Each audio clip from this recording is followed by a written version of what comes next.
Hey everyone, this is Miss Davis. Welcome to history class. I am glad that each and every one of you were able to make it today.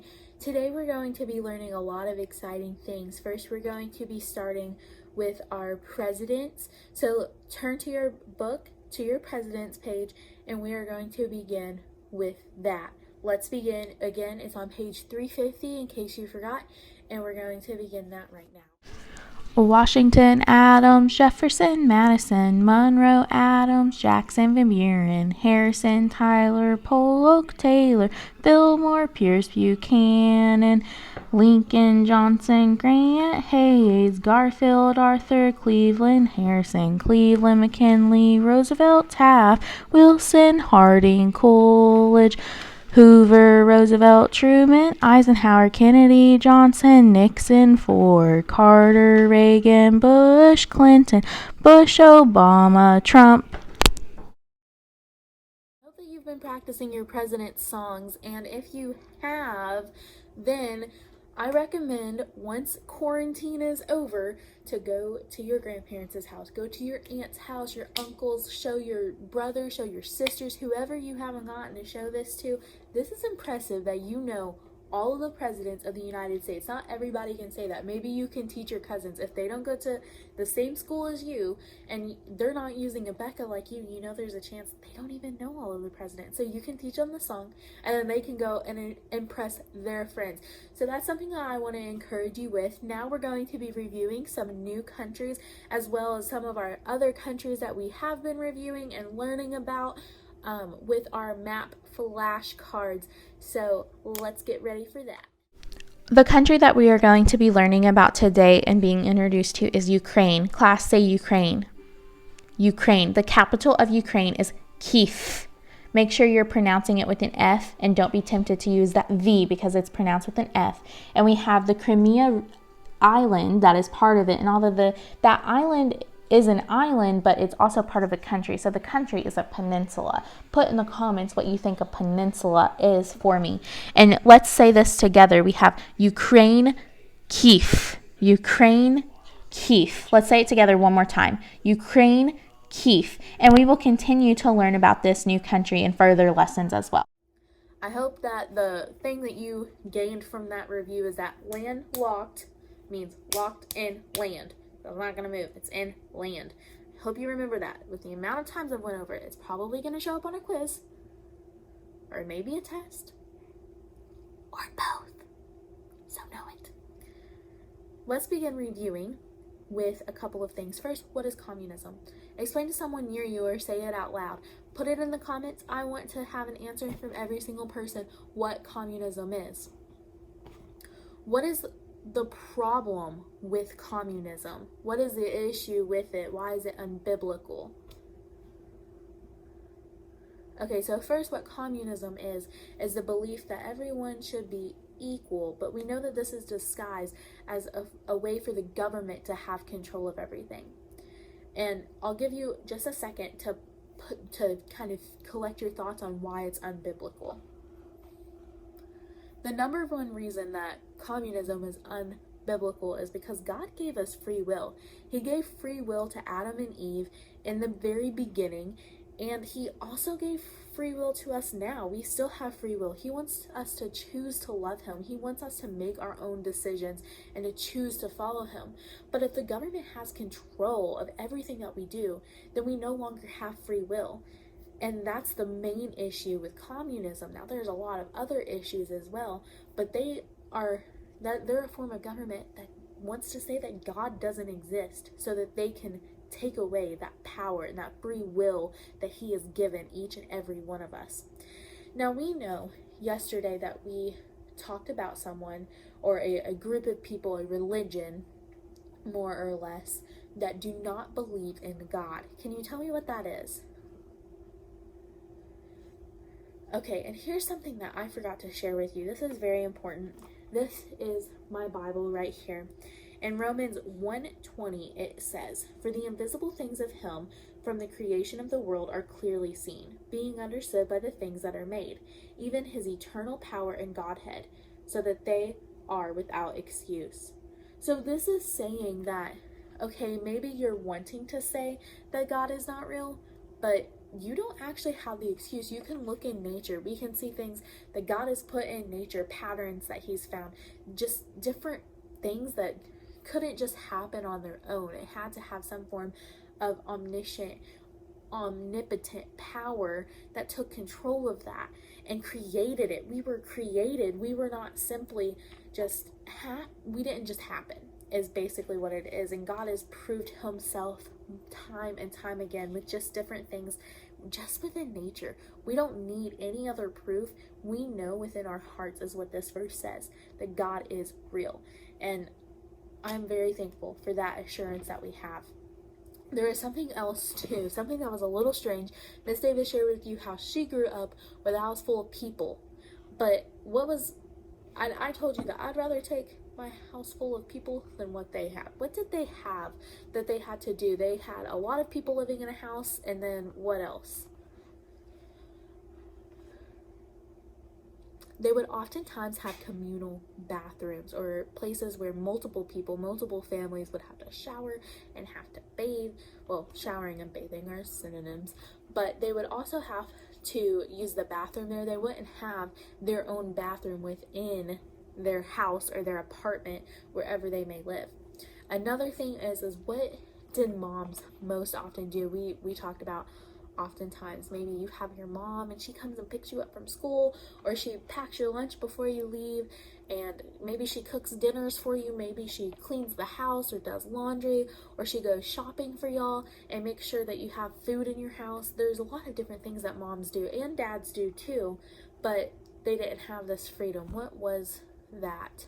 What did they have to do instead? Where did their children go? I hope that you said that the moms were forced into hard working labor, often digging, and it was very exhausting, I'm sure. Moms were forced into hard work, and they would often have to dig, and it was exhausting. They had to work outside. It was not something that they chose to do, and they were probably very exhausted, and maybe they did actually want to be home with their children, but they didn't have that option. I also asked, where did the children go if they weren't able to stay home with them? Well, the children went to schools up until a certain age, and they were forced to learn different things. They were taught one key thing that we learned. There was kind of a short phrase that summarized everything. Hope you thought capitalism is evil, communism is good. That's not true. We know that that's not true. We have been given the free will. We've been given the ability to prosper in different ways, and I'm thankful for the things that America has given us. We also talked about a couple of other things. Because it was communist and everyone made the same amount, so the doctors made the same amount as the fast food workers, and I don't know if that's really fair. I mean, I've worked in fast food. It's definitely not fun, but it's not as hard as being a doctor. I didn't have to go to school for 8 years to become a doctor to be able to work at a fast food restaurant. So there were different things. There was this thing called inflation, and we didn't learn about that specific word, but what happened in America, we work maybe an hour for the value of a shirt, for a regular t-shirt. But in a communist country, or at least Russia, they would often have to work 17 hours to be able to afford one shirt. That's pretty crazy. I don't think I would want to work 17 hours for one t-shirt. Or we also had to work how many hours for a suit? 25. I hope that you got that right. If you didn't, that's okay. It was kind of a tough thing to try to remember. And then they had to work 125 hours. That's a whole lot more than what we had to work. Today we're going to be learning more about, we know, I talked about yesterday how God used Pharaoh in Egypt, and he was able to use Pharaoh. It's actually 120 instead of 125 hours of work for a suit. It was actually 125 hours, and that's quite a bit of working in order to do that. Or maybe your parents, have you ever ridden a bike, or your parents bought a bike for you? I know that mine did when I was younger, In America, it's roughly 2 days, just a little bit more than 2 days worth of work. It's 17 hours worth of work to be able to buy a bike. But in Russia, it's 75 hours. That's almost 2 weeks. So 2 days or almost 2 weeks. I think I would rather go with the 2 days versus the 2 weeks. But maybe that's just me. I don't know. Let me know how you feel about that with down below in the comments. You know, there's a lot of other things too that happen in Russia that were honestly just very sad. And we know though that God is able to use any type of circumstance for the better and for his glory. And I'm thankful for that. I'm thankful for a God that is bigger than all of the big things that happen in my life, that he can use that to create something beautiful. And in Ecclesiastes, we know that he can create beauty from ashes, and that's comforting in the very least. We've seen that whenever Moses was helping the people in Exodus, when he was trying to help them leave Egypt. We saw how hard Pharaoh's heart was. His heart was hard towards a lot of different things.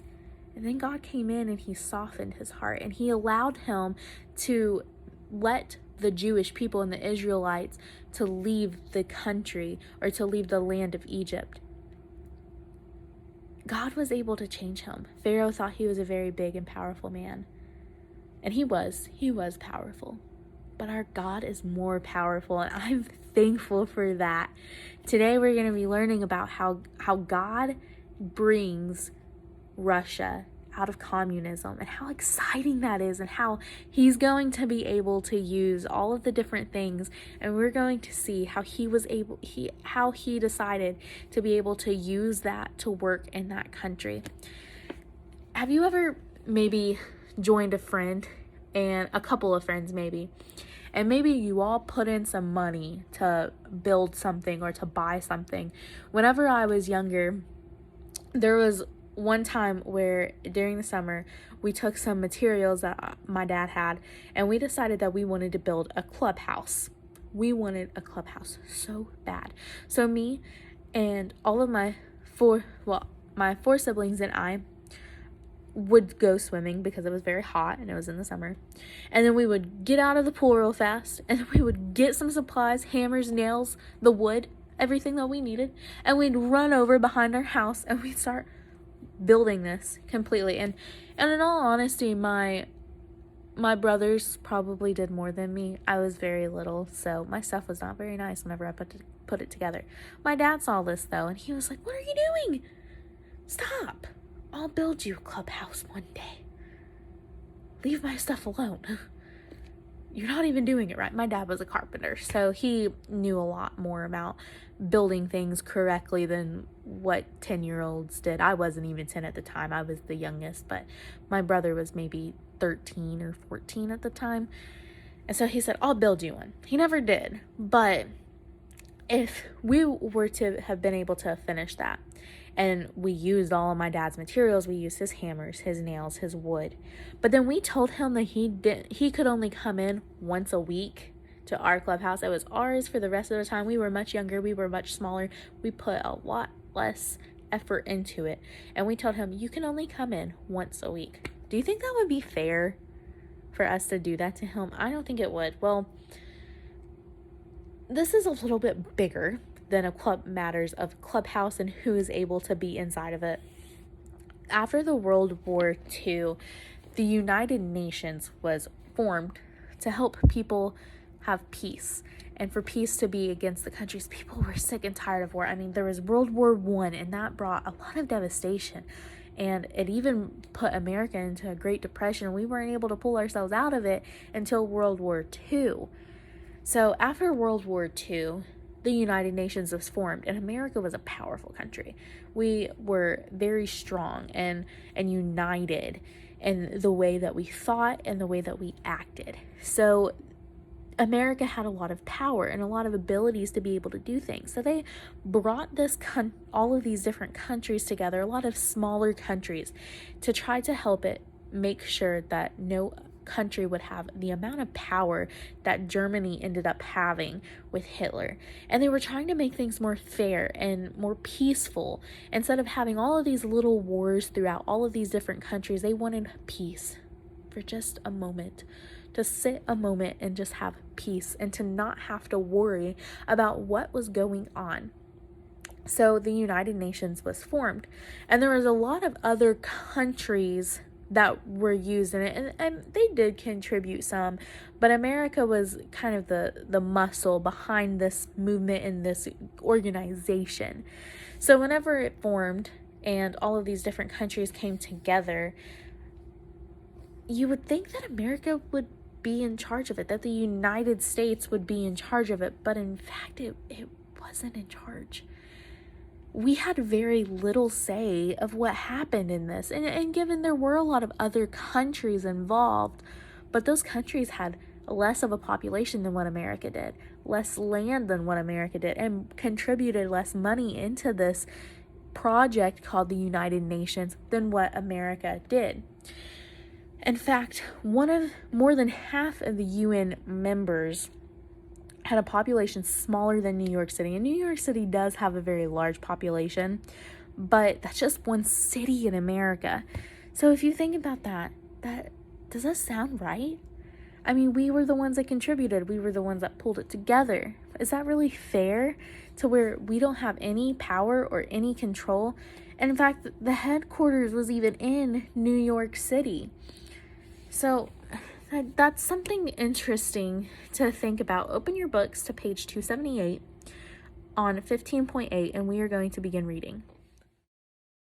15.8 The Soviet Union and the United States. After World War II, the United Nations was organized to promote peace among all the nations of the world. It has not only failed to promote peace, but it has been used by the former Soviet Union and other communist governments to help promote communism in the world. Since the charter of the UN was signed, over 75 wars have been fought around the world, many of them started by communist terrorist groups. Over 1 billion people have been enslaved to communism, and more than 40 million people have been executed by communists. Each member nation of the UN is supposed to share in the expenses of the United Nations, but many do not do their part. The United States is by far the largest contributor of the United Nations. When countries have needed protection, most of the soldiers have been Americans. Since the United States gives the United Nations so much financial support, it does most of the fighting that is needed when member countries are in trouble. You must think that the United States should have a great deal to say in how the United Nations is run. This is not true. More than half of the UN member nations have a population smaller than that of New York City, and yet their vote counts just as much as the vote of the United States. Many American citizens feel that the United Nations, which has its headquarters in New York City, has been a propaganda base for communist activities. What would you do if you were told you were in charge? You were the most powerful person in America, more powerful than Donald Trump. You had control for the whole entire day. Let me know in the comments what you would do if you had control for the whole entire day. I'd love to know. Well, there is an idea that we learned about that was called perestroika. And this was to help control and release and to give some freedom to the communist people within the country of Russia, executed by Mikhail Gorbachev. And he was a leader, and he was very popular as well. And it was in an attempt to take control of the country.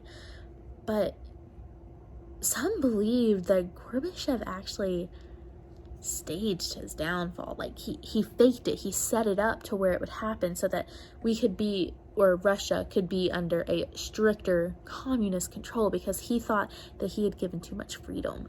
Do you imagine that? Being the man that gave people more freedom and then regretting it? I mean, your country is in an awful position right now, and there is no freedom, and you give them some and you regret it. And so he makes it to where he's able to be put into prison. And there's another man named Boris Yeltsin, and that's BorisYeltsin. Let's say that together. Boris Yeltsin. One more time. Boris Yeltsin. And he became the president of the Russian Republic. And this is something that is phenomenal. A lot of people were scared, though. The military was scared. They were used to communism. I think I would maybe be a little scared if I was under a government that had complete control of everything and then there was freedom. I would think that it was a trick. There's no way that we're being able to get all this freedom. Or maybe you would think something else. If you would think of something else, let me know. But there were still a lot of communists in the country. The armies, the soldiers were still communists. And they were soldiers that were fighting for communism. So Boris Yeltsin had to be very protected because a lot of people didn't like him because he was offering freedom. And they didn't want their government to have freedom. These soldiers had more power than the average person, and they liked that. But as they walked in and they saw what was happening, there were some people that were killed. And honestly, that's really sad that had to happen. And once these people were shot, the Russian army realized what was going on, and they decided that they were not going to stand against their country, and they switched sides. They went from standing, maybe you've had this happen, maybe you've had a friend or two friends, maybe they argued, and one told you this story and the other told you this story, and you didn't know what to believe, and you were with this person, and then you finally found out the truth, and you're like, oh, okay, and then you go over to this person and support them instead. Maybe something like that.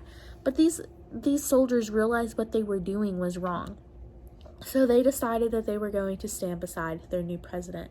And Yeltsin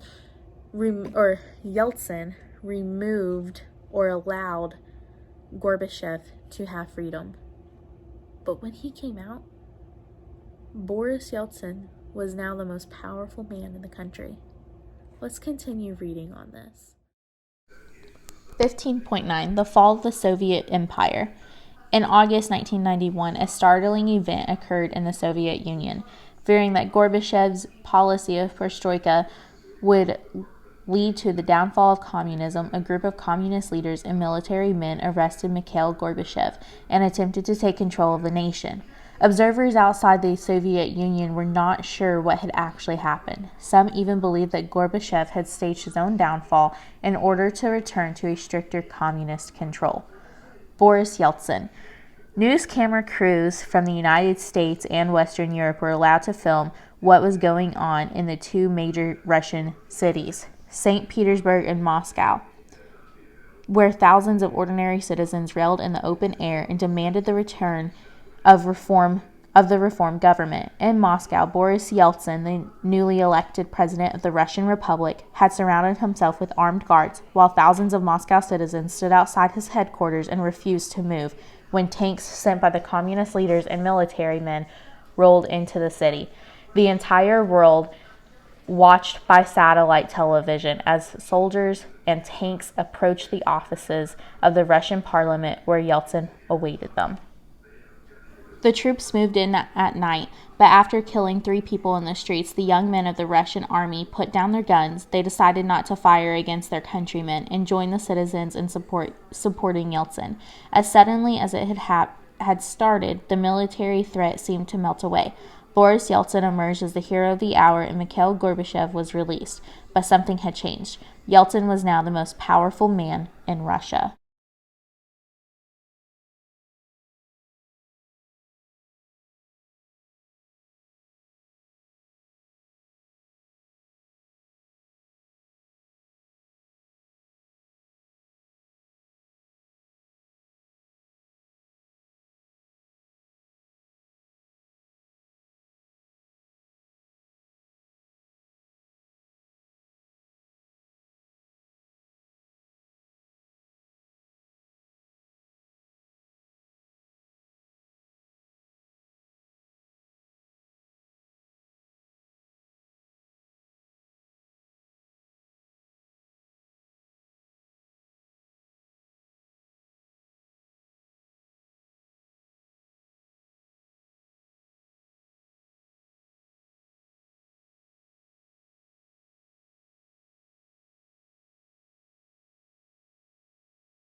this is a question to just answer in your head. Don't put it in the comments. You don't have to answer out loud. But have you ever been grounded or had something taken away from you? Have you ever went through the punishment and then you were able to get all of your stuff back? Maybe you were grounded from your phone or your Xbox or whatever it was. Maybe you were grounded from going outside. I don't know what it was. I don't want to know either. But if you were ever grounded and you were able to receive those freedoms back, you earned them back, you went through the punishment, you got through it, and you were able to get everything back that you lost, how happy would you be? I know that I was always extremely happy. Oh, I'm not grounded anymore. I'm so happy. That's how Russia felt. They had been under control of the communist power and using Marxism for so long, they didn't even really know, the people that were still alive didn't even know what freedom tasted like. Boris Yeltsin was about to give them freedom, though. He wanted a free economy. He wanted them to have these freedoms and to have a free market system with the government. He wanted them to have religious freedom. He wanted them to be able to go to churches and different things like that. Soon, all Soviet Union, all communism was going to be leaving the country. He wanted independence, which means that he wanted to be completely separate from it and standing on their own without using communism. A country that was one of the greatest examples of communism is now free. If that doesn't show you what God can do, I don't know what will. Because this was a country that was under communism for so long, they didn't even know any different. They just saw what other countries may have and maybe they compared themselves, but they didn't actually know what freedom looked like. Boris Yeltsin was used by God to use them. And there was one form of Christianity that was actually brought in, and that was going to be Eastern Orthodox. We know that was already used previously, but that's what Boris Yeltsin preferred. Maybe that's what his denomination was. So oftentimes he did take favor and preferred treatment for those churches and things like that. Let's continue to learn about the different freedoms that they were able to have. Boris Yeltsin declared the Republic of Russia to be an independent nation and took over all communist property in Russia. He proclaimed a democratic, free system of government and even allowed religious freedom, giving the Eastern Orthodox Church preferred treatment over other churches. Soon, other Soviet republics began to declare their independence as well. The death of the Soviet Union. By January 1992, the communist flag of the Soviet Union no longer flew over the communist headquarters in Moscow. It had been pulled down and replaced by the tricolor red, blue, and white flag of the Russian Republic. All of the former members states of the Soviet Union had declared their independence of the Soviet Union and had ceased to exist as a nation. The Commonwealth of Independent States. Most of the independent republics agreed to join together in a loose organization called the Commonwealth of Independent States. Ukraine and Kazakhstan became the two largest independent nations outside of Russia in the Commonwealth.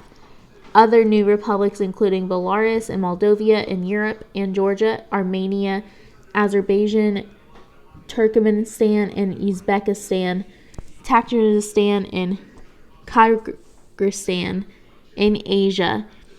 Christians in the United States and Europe rushed to get to the gospel and the new nations and to help the churches, which had been persecuted for many years, to reach more people for Christ. Communism is gone out of Russia. Boris Yeltsin has completely taken all communism away out of his country. They've replaced the colors of their flag. Instead of having the communist emblem over top, now they have a different flag that represents their country. After Boris Yeltsin helped his country become free of communism, other countries followed after too, and the Soviet Union soon fell apart. That's crazy. God used Boris Yeltsin in an amazing way. He can use you in the same way. Maybe you won't be a president one day of a country and release them from something like that. But he can still use you. What if you're a missionary that gets to go to a country and share the gospel with other people and lead someone to Christ? And then they lead someone to Christ. And they lead someone to Christ. Once, when I was a young girl, I had such a great teacher that I wanted to become a teacher. And I'm sure that she had that effect on other students as well.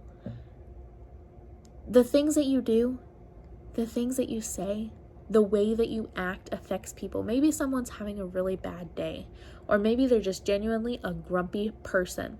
I'm actually normally a grumpy person. When I was younger, I was very grumpy all of the time. I was hateful even. But I was around so many people when I went to college that you could just see the joy of the Lord in their heart. And I had the joy of the Lord, but I had trouble showing it. But man, being around all of those great people that showed the love of God in their heart, they showed it on their face. They didn't just feel it in their heart. That wasn't enough. They showed it on their face. They acted it out. They walked the walk and they talked the talk too. I became a completely different person by the time that I graduated college from when I stepped foot on the campus as a freshman. And it was amazing. The way that God can change you just by using people. We are not very important, but God feels as if we are. In the grand scheme of things, we are very small. But God, He knows every hair on my head. He knows every hair on your head. He knows every tear that you've cried and why you've cried it. He knows us. He's a personal God, and He wants to use you. I hope that you take this and you decide to be like Boris Yeltsin, or decide to be like those friends who showed me the glory of God, the goodness of God, and the importance of seeing that joy on my face too. God is good, and I hope you know that. And even though Boris Yeltsin did great things, and he really did for his country, bad things are still going to happen. That's life. It's always going to happen. Life is not perfect, even as Christians. We know that, but we know that God can give us the strength to get through. After Boris Yeltsin was done being president, Vladimir Putin came through, and he put communism back in Russia. I couldn't imagine having freedom and then not having freedom. But we know that if God was able to take them out of communism in the first place, that He can use this for the glory. Maybe the next time that they get out of communism, they'll never go back. We don't know. We don't know what God's plan is. We have no clue. I'm excited to see it though, because communism is still a part of Russia now. And it's quite sad, and it's part of a lot of other countries too that are quite powerful. Let's continue reading. Caution, communists at work. Boris Yeltsin served as president of Russia from 1991 to 1999. Yeltsin was succeeded by Vladimir Putin. Under Putin's leadership, many of the new freedoms were reversed. Dmitry Medvedev became president in 2008 in what was considered another undemocratic election. Despite all of the apparent changes in the old Soviet Union, most areas of the government are still controlled by dedicated communists. They are doing all in their power to encourage unrest in order to regain control. The gospel is the only hope for the people of the former Soviet Union. In other parts of the world, communism is still at work. Communist China still holds much power over its people, while communists in other countries continue to promote their ideas and look for opportunities to overthrow existing governments. You may now close your book. I hope that you have enjoyed today's lesson and that you learned something new. I hope that you've been inspired to move or do something for God. There are a couple of questions that we need to ask before we close out, just to review. What was the organization called that was formed after World War II to help promote world peace? Did it help promote world peace? Okay, so the answer is the United Nations was formed, and it didn't really help promote peace. In fact, there were 75 other wars that had happened, little between different countries, since the UN had started. What country pays most to help world peace through the United Nations system? Put it in the comments, think about it, tell your mom and dad, answer to them. The United States. The United States puts the most money in the country. When the Soviet Union, or who has the greatest voting power in the United Nations? Did you answer the United States? Give me a thumbs up, thumbs down emoji in the comments if you did or didn't.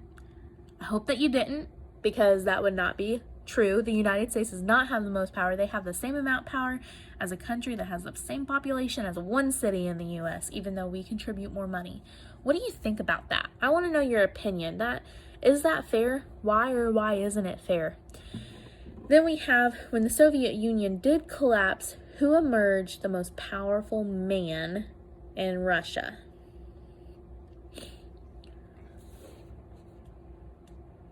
Boris Yeltsin.